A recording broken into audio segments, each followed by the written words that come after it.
Emily Carter, 29, sat at the center of a sunny backyard surrounded by pastel balloons and laughter that wasn't hers. It was supposed to be her baby shower, her special day. Instead, her mother-in-law, Martha, stood tall beside the cake table, holding a white envelope like a trophy. "Inside this," Martha said proudly to 50 guests, "is a list of 47 reasons my son should divorce her." The crowd gasped then laughed. Even her husband, Ryan, chuckled awkwardly. But Emily didn't. She reached for the envelope, her smile trembling. The laughter swelled like cruel applause. Martha's voice carried across the yard. "Go on, sweetheart. Read one for us. It's all in good fun." Emily felt her heart pounding in her chest, steady and cold.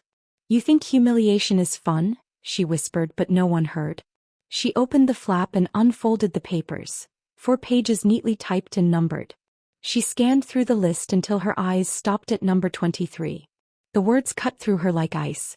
She looked up, meeting Martha's confident eyes, and quietly said, "You shouldn't have written this." A week before this day, on a quiet Tuesday night, Emily had already felt something was wrong. She was 7 months pregnant, lying on the couch with swollen feet propped on a pillow while Ryan talked to his mother on the phone. Martha's sharp voice floated through the speaker like a drill sergeant running a meeting. "I've handled everything, the caterer, the decorations, the guests. Tell Emily not to worry." Emily sighed. "Can I talk to her?" she asked. Ryan hesitated before passing the phone over. "Hi, Martha," Emily said softly. "I was hoping we could plan together." "Oh, Emily." Martha's tone turned sweet, too sweet. "You don't need to worry about a thing, dear. These events require experience."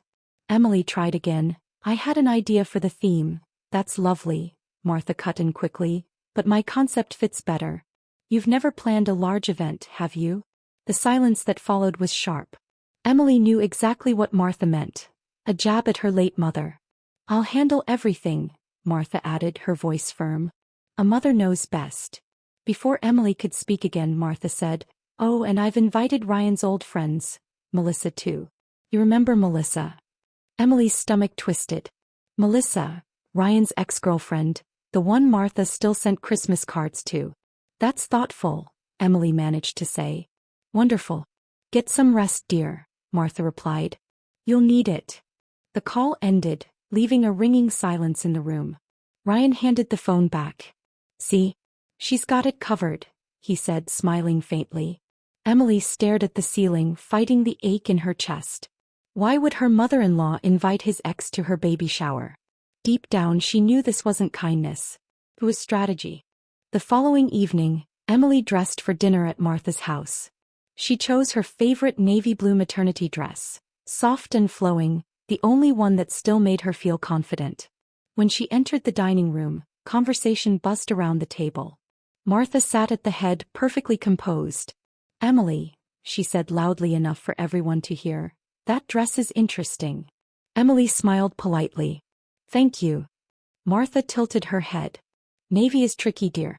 It can make a woman look heavier, especially when she's carrying." Forks froze midair. The air went tight. "I'm comfortable in it," Emily replied, forcing calm into her tone. Martha smiled sweetly. "Of course you are. Comfort matters. Though I imagine if your mother were here, she might have told you differently." The silence stretched long and awkward. Ryan cleared his throat. "Mom, that's enough." But he stopped there like always. Martha just laughed lightly and sipped her wine. Emily kept her smile steady, though her chest burned. "I appreciate the advice," she said softly, "but I'm comfortable with who I am." That ended the conversation, but not the sting. Later, while Emily washed her hands in the bathroom, Ryan's sister Dana slipped in quietly. "Hey," she said, closing the door. "I'm sorry about her. She's been worse lately." Emily looked at her reflection. "It's fine," she lied. "It's not," Dana whispered. "There's something I need to tell you, but not here." Emily turned. "Tell me what? Can we meet tomorrow morning? Just us." The seriousness in Dana's eyes made Emily's stomach twist again. "Okay," she agreed softly. "Tomorrow." Dana nodded once, then left without another word. The next morning they met at a quiet cafe near downtown. Dana was already there, stirring a latte she hadn't touched. She looked anxious, glancing around before leaning in. Thanks for coming, she said. Emily smiled faintly. You're scaring me a little. What's going on? Dana exhaled. I work at First National, you know that. I was running some routine account checks last week. I came across something strange. Emily frowned. Strange how? Dana hesitated. There was an $11,000 withdrawal from your joint savings. Do you know about it? Emily's pulse quickened. That's impossible. Ryan didn't mention any withdrawal. Dana nodded gravely. Because he didn't make it. The authorization came through a secondary access account. Someone else has permission. Emily's voice dropped. Who? Dana's eyes met hers. Your mother-in-law. Ryan added her years ago, before you married. Said it was for emergencies. The cafe noise faded to a hum. She took our money, Emily whispered. Not officially, Dana said. She transferred it quietly. I printed the record. She slid the paper across the table. Emily stared at the numbers, cold and undeniable. Emily lifted the paper with trembling fingers, her eyes tracing every number. Why are you showing me this? She asked quietly. Dana's expression softened. Because it's wrong. And you deserve to know. Emily folded the statement carefully and slipped it into her purse. Does Ryan know? She whispered. Not yet, Dana said. But if you bring this up, be careful. Mom won't take it well. Emily looked out the cafe window, the morning sun bright and cold. She already took my peace of mind, she said softly. Now she's taken our savings. That night, when Ryan came home from work, Emily waited by the living room lamp. We need to talk, she said. Ryan dropped his bag by the door. What's wrong? Did you know your mom still has access to our joint savings account? He paused, startled. Yeah, I added her years ago before us. For emergencies. Emily handed him the paper. Then check the balance. Ryan frowned and opened the banking app on his phone. His eyes widened. There's 11,000 missing. Exactly, Emily said quietly. Ryan looked up. How do you know? Dana saw it at the bank. She printed the record. His expression changed from confusion to disbelief. Mom must have borrowed it, she'd never just take it. Emily stayed silent. He called Martha immediately, pacing the room. Mom, did you take money from our account? His tone shifted, frustration building. You what? For my birthday. He hung up slowly. She said she borrowed it for a gift. Forgot to mention it. Emily stared at him. $11,000 slipped her mind? Emily, please. Ryan rubbed his forehead. You know how she gets. That sentence again, the one that excused everything. How she gets, Emily repeated, voice steady. She took money from us without permission. She said she'll pay it back, Ryan replied quietly. Let's not make it worse before the shower. Emily felt a chill crawl down her spine. You mean before her party? He hesitated. It's your baby shower, Em. It's her show, she said flatly. He sighed, exhausted. Please, just don't bring it up tomorrow. She nodded once but made no promise. The day before the shower, Martha called directly, a rare event. Emily, dear. Her voice oozed politeness. Just confirming a few details. I've arranged the decorations in yellow and cream, so you'll need to wear something matching. Emily looked at the dusty rose dress she'd already chosen. I have my outfit picked. Pause, then a sugary laugh. Yellow photographs better, darling. I've already informed the photographer. Then tell them I'll be in dusty rose, Emily said calmly. Another pause. Of course, dear. Whatever makes you comfortable. The sweetness cracked slightly at the edges. Martha, Emily said before she could hang up, is there something else? Actually, yes, Martha replied, her tone shifting to cheerful mystery. I have a little surprise planned for you tomorrow. Something personal I've been working on for weeks. Emily's stomach turned. What kind of surprise? If I told you, it wouldn't be a surprise, Martha laughed. Don't worry. I think everyone will love it. Everyone. Emily repeated quietly. Of course. You'll see tomorrow. The call ended, leaving Emily staring at her reflection, her hand resting protectively on her belly. The next morning, her best friend Claire arrived early, finding Emily sitting on the bed, half-dressed, staring at the printed bank statement. You look like you're preparing for battle, Claire said. Maybe I am. Claire sat beside her. Talk to me. Emily told her everything. The $11,000, the phone call, the planned surprise. Claire listened quietly, then said, "And you're still going?" Emily sighed. "If I don't, I'll be the villain." "Then what's your plan?" Claire asked. "No plan," Emily said softly. "Just truth if I need it." Claire smiled faintly. "You always have a plan. You're an analyst, You never walk into anything blind." Emily almost smiled. "I have the data," she said, holding up the statement. "I just don't know if I'll use it." "Whatever happens," Claire said firmly, "I've got your back. And my phone's fully charged." "For what?" "Documentation," she said with a wink. "You never know." Emily laughed quietly, feeling a little braver. "Thank you." "Don't thank me yet," Claire replied. "Let's go face your queen of chaos." Martha's house looked like something from a magazine. Yellow and white balloons arched over the entrance. Tables glimmered with gold-trimmed plates. The banner above the fireplace read, "Welcome Baby Carter." Guests mingled, laughter filled the air. Emily walked in on Ryan's arm, smiling tightly. "See," Ryan said proudly. "Mom outdid herself." "She always does," Emily murmured.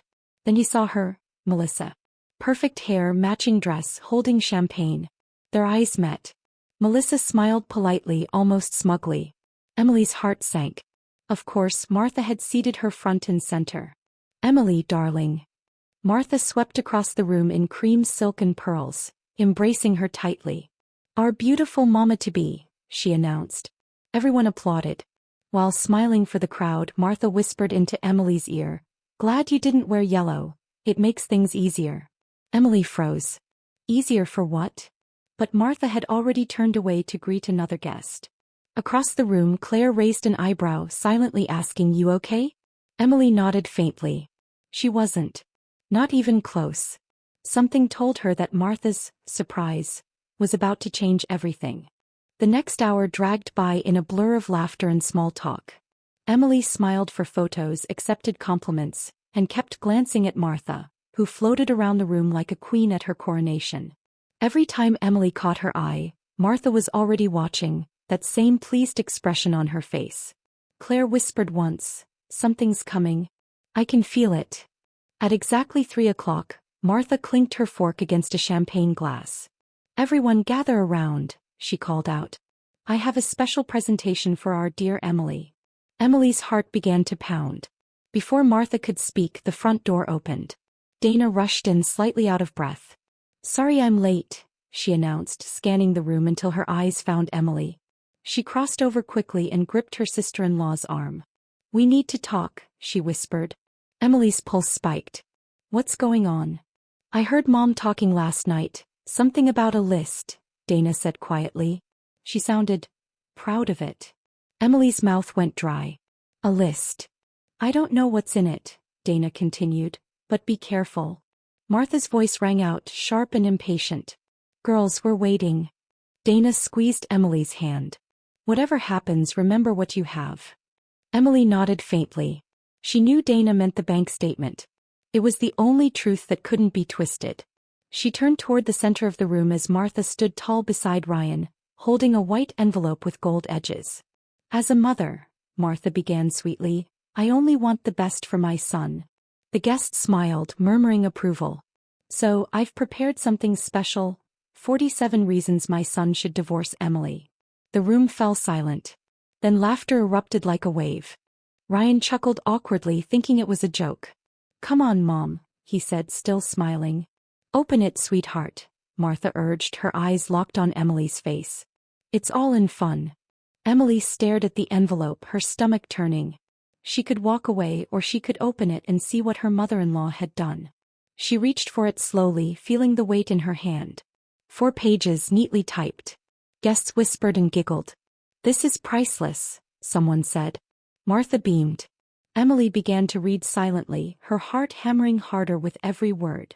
Number 1. She doesn't know how to cook a proper roast. Number 7. She works too much. A good wife stays home.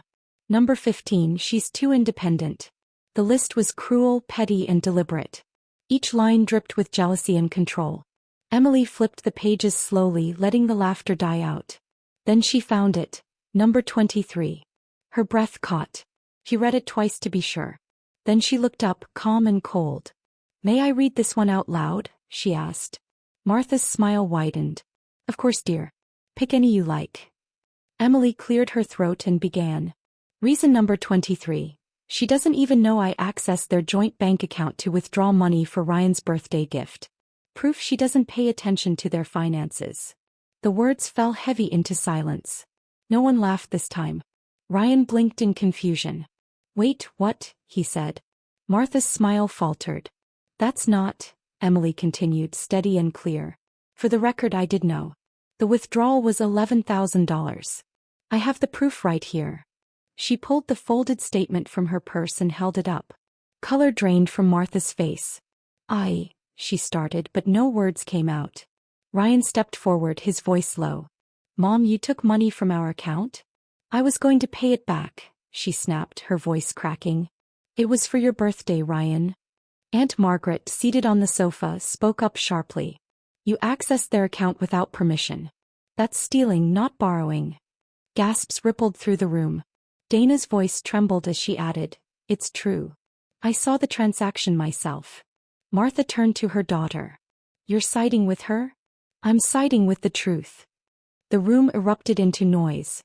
Guests whispering, relatives murmuring, questions flying from every corner. How long has this been happening? Did Ryan know? Is that why she invited the ex? Martha's composure began to crumble. Aunt Margaret rose to her feet, her tone cutting through the chaos. "You lied about me years ago, Patricia," she said bitterly. "Told everyone I stole from the family. I didn't. But my brother died believing you." Martha's eyes widened in horror. "That was different." "No," Margaret snapped. "This time you wrote your own confession." Melissa, Ryan's ex, stepped forward nervously. "Mrs. Whitmore," she said, "you told me Emily wanted me here." Well," Martha stammered. "That wasn't true, was it?" Melissa's voice hardened. "You invited me to hurt her." Another wave of whispers spread through the guests. Emily stood still, her voice calm. "You've been trying to humiliate me since the day I married your son," she said softly. "But today you humiliated yourself." Martha looked around for support, but all she found were cold stares. Every mask she'd worn cracked in the light. Ryan stood motionless, staring at the list. "You made this to embarrass her?" he asked quietly. "I was protecting you." Martha cried. "From what?" His voice rose now, shaking. "From the woman carrying my child?" She reached out. "Ryan, you took our money. You tried to ruin her in front of everyone. You invited my ex." He stepped back, his voice steady. "You don't get to say this is love." The guest said nothing. The only sound was Martha's shaky breath as the truth settled in. "I think you should leave," Ryan said finally. Martha froze. "You're choosing her over your own mother?" "I'm choosing my family," he replied. Emily's eyes filled, not with pity but relief. Martha grabbed her purse, trembling. "This isn't over," she hissed. Emily met her gaze. "I think it is." The room stayed silent as Martha stormed toward the door. The slam echoed like a full stop at the end of a long, ugly sentence. Aunt Margaret lifted her glass and said dryly, 30 years overdue but worth the wait." Guests began whispering again. Some in shock, some in quiet agreement. Claire appeared beside Emily, her phone still in hand. "Got everything on video," she whispered. "Not for revenge, just proof." Emily nodded. "Good," she said softly. Ryan came to her side, his voice breaking. "I'm so sorry. I should have seen this sooner." "You see it now," she replied. Around them the atmosphere softened. The baby shower slowly resumed, this time without pretense. There was laughter again, gentler, real. Emily finally felt like she belonged in her own family. That night back home the apartment felt quiet, lighter. Ryan sat on the couch, scrolling through his phone. "Everyone's messaging me," he said. "Uncle David, Aunt Ruth, even cousins I haven't heard from in years." He read aloud, she had it coming. "We're proud of you." Emily smiled faintly. "Feels strange, doesn't it?" "Yeah," he admitted. "Like I can finally breathe." Then he blocked Martha's number. "I'll unblock her when she's ready to be a real grandmother," he said softly. "Not a controller." Emily nodded. "That's fair." Weeks passed. The money reappeared in their account quietly and without a note. Diane called one morning. "She's not doing well," she said. "Everyone's cut her off. Margaret, Ruth, even her bridge club." Emily's heart ached, though not out of guilt. "She can fix it," she said simply. "All she has to do is apologize." "She says she did nothing wrong," Diane replied. "Then she's not ready," Emily said. The call ended. She rested a hand on her belly and whispered, "You're going to grow up in peace, little one.